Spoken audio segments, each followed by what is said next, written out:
I'm selected as one of the 15 road testers for the EFM32 Gecko starter kit, and my kit arrived today.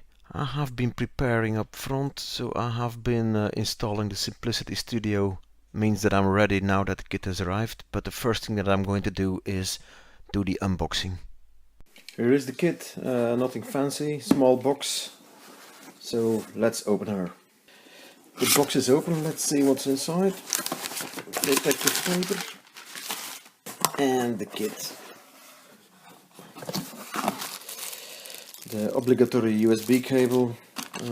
One of them is going to be the starter kit here, the other one is going to be the sensor board. Quick get started guide is the smallest one I've ever seen.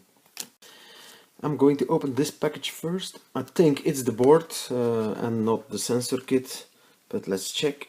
Yes, it's the board, and what I like from a package coming from the States is that the plastic is coming from the Eurostat group as a European. Well done. It's the first time that I see a Zero Gecko board, except on videos, but this is the first time that I have one in my hands. So let's plug it in the USB, see if it powers up. I see the LEDs flashing here. Nothing happening yet. There might be, oh yes, get started. It boots with the same image as on the get started card here, I think. I can't read 3D barcode, so they might fool me, but it looks like the same. The LCD screen says press any key to play, so I'm going to do that. There we go. Left, right. Oh my god, I can't count.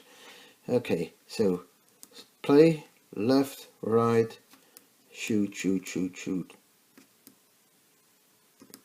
Yeah, I did this as a kid in the 80s.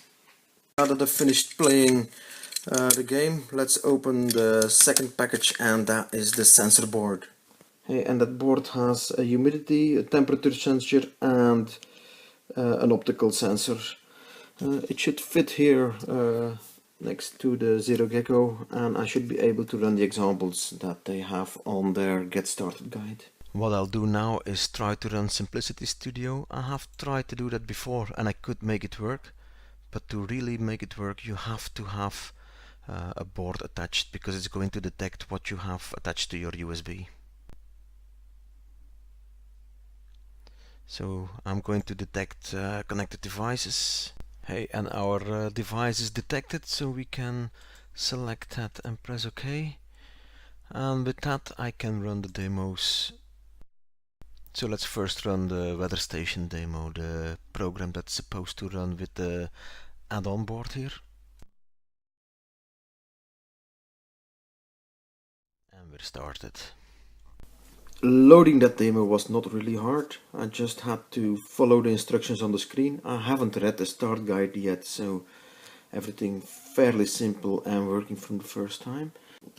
The demo has 3 measurements, the humidity, UV index in the light, and the temperature. And by waving and moving over the sensor here, you can change whatever it's doing, or by pushing the buttons. It's measuring Fahrenheit now, and in theory if I move up and down here it should switch to Celsius, and that's what it does. You can see here that my room is 21 degrees. So starting my kit and running the first demos was quite easy. I'd like to check now how easy it is to get at the source code. I'll start the IDE here and see what happens. Let's see, create and debug an example project. Let's use that one. And it asks me to start the tutorial. So the tutorial is ready to start. Let's press yes and see what happens. It asks me for the kit, the part and the SDK. I hope it has selected the right things, because I'm not going to fiddle that one out. And let's have a look. I'm going to check the simplest example that I can find, not one with a real-time operating system yet. I will look into that later, but not at the beginning. So let's use the obligatory blink example. Load it. Project name I'm going to keep. I'm going to link libraries and copy sources. and run it. I don't need a release mode, but let's keep it as default. The wizard now says that I've created the example project. I can see it here in my IDE. Would you like to build it now? Yes, let's do that. And the build has finished. So it says that the first project has been built successfully. What to do next?